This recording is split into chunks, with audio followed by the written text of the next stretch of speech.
Dave here, week 4 of our series on motivation. First week we took a look at rest. Second week we took a look at fasting. Third week, last week, we took a look at vision, the importance of having a clear vision for our lives.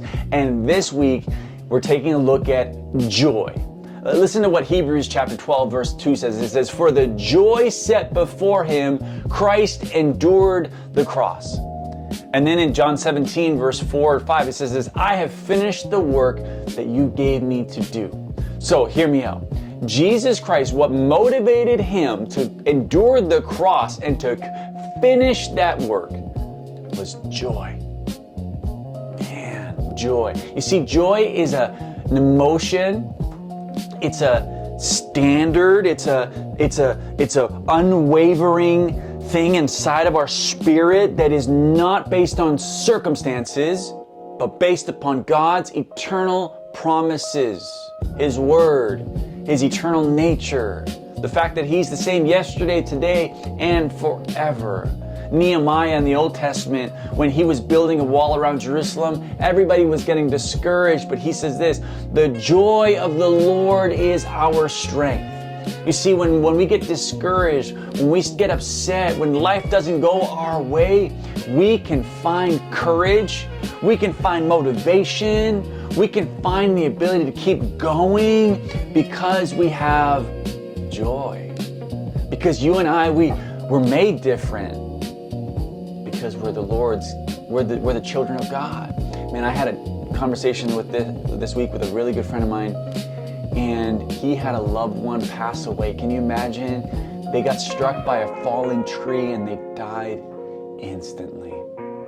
Oh man, Brett was devastated. And on my phone call with him, he shared with me this truth about joy.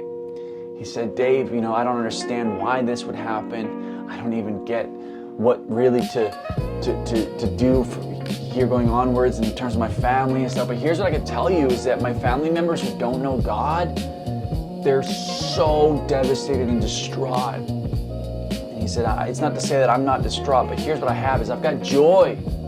I got the joy of the Lord, that no matter what happens, I know God has a plan." You see, guys, 2026 is going to have its mountain peaks. We're going to have some good moments, but let's be realistic here.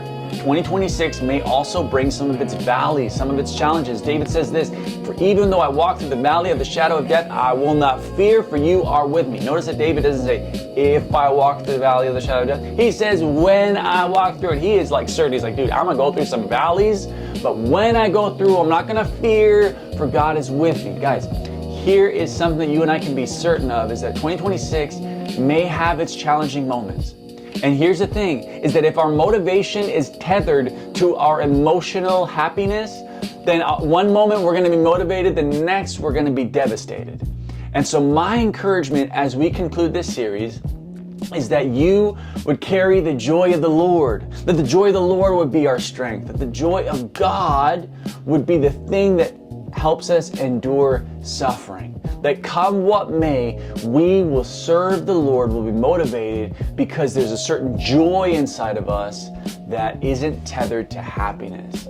And so my prayer and encouragement is 2026 would be our most impactful year, that you would find moments of rest, that you would find moments where you step aside into solitude, where you fast, where you say no to your flesh, take a moment and to align with God, where you have clear vision for your life.